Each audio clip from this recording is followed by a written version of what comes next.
This will be 2:25 for 7 minutes.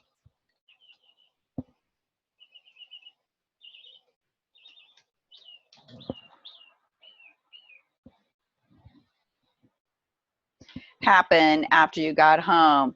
After we had been home about 30 minutes, a police officer called and asked if we could come to our residence and take a statement regarding what had happened at the club. Did he come to your home? He got there about 15 or 20 minutes later. Did you give him a statement? Yes, I did. I show you what has been marked for identification as Exhibit 1. Can you identify this exhibit? This is the statement that I signed that evening. You gave the officer the statement in narrative form and he wrote it down. Is that right? That's right. After the officer wrote this statement, did you have an opportunity to read it? I probably glanced at it. I don't exactly remember. I was pretty upset. Read the last sentence of that paragraph. Read it out loud. The officer's report says, I then turned to leave and he pitched the ice at me. Mr. Beaver, please explain how that actually occurred. After he accepted the glass, I started to turn. He immediately pitched the ice cubes in my face. I came back and struck him. When you struck Mr. Miller, were your feet in exactly the same position as they were when you handed him the glass? I hadn't taken a step. The entire incident happened too quickly. When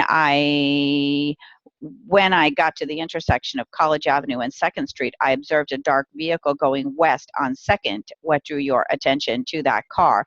I was going at a high rate of speed. Could you estimate the speed at which it was traveling? It was traveling about 60 miles per hour. What is the speed limit at that location? The speed limit is 30 miles per hour. What did you do when you saw this vehicle? I radioed the dispatcher and informed her that I had a vehicle speeding away from the general area of the robbery. I told her that I was going to pursue it. All right, what did you do? I activated my overhead lights and then I turned left onto 2nd Street and began pursuing the car. How far ahead of you was this car at that time? About 250 feet. What happened then, officer? The vehicle pulled slightly over to the right and stopped. Can you describe this area? We were almost outside the city limits. We were getting close to the airport. There were fields on both sides of 2nd Street where the automobile stopped. Okay.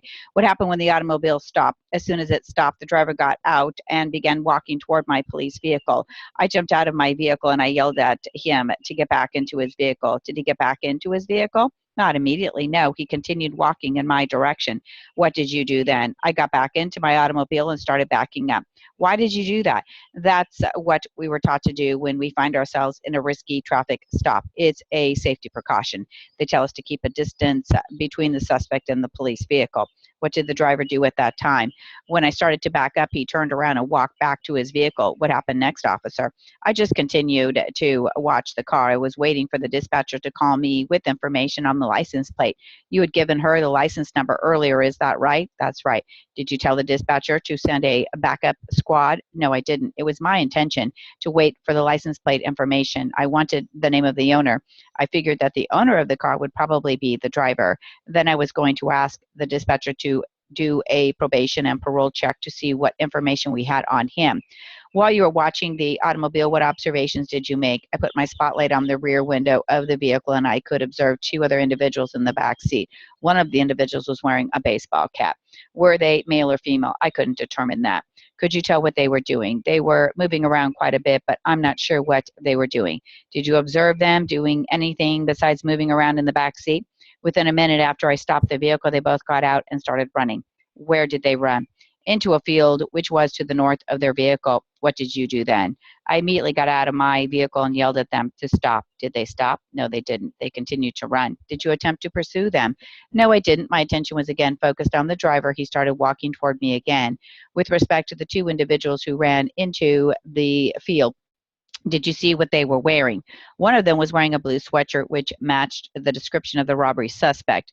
Do you remember the full description that you had been given? The dispatcher said that it was a male and that he was wearing a blue sweatshirt. She also said something about a mask. Okay, you indicated that the driver got out of his automobile again and started walking toward you. Is that correct? That's correct. What happened then? I drew my pistol and I pointed it at him. Did you say anything? I instructed him to get back into his vehicle. Did he comply? Yes, he did. Did you approach the vehicle at that time? No, I didn't. About how far away from the vehicle were you? About 50 feet. You were still alone at the scene. Another officer had not responded. Is that correct? At that point, I was still alone. Yes. What happened then? When the two suspects ran into the field, I informed headquarters what I had, and I told them one of the suspects matched the description of the robber. I then requested a backup. Did a backup officer arrive? A security officer from the airport showed up. I told him to stand by. My intent was to wait for a police officer to arrive. How long did it take for a police officer to arrive? About 3 or 4 minutes. What happened when the officer finally arrived?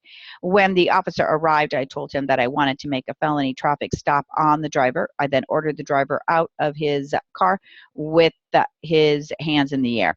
Did he comply with your order? Yes, he did. He got out of his automobile and raised his hands. What happened next? I instructed the driver to walk slowly back to my automobile. When he was approximately 10 feet from my vehicle, I instructed him to turn around and kneel on the ground. I then put handcuffs on him and patted him down. Did you place him under arrest? Yes, I did. I walked him back to my vehicle and informed him that he was under arrest. Where was the airport security officer at this time? He and the other police officer had begun a search of the suspect's car. Did you walk back to the suspect's vehicle?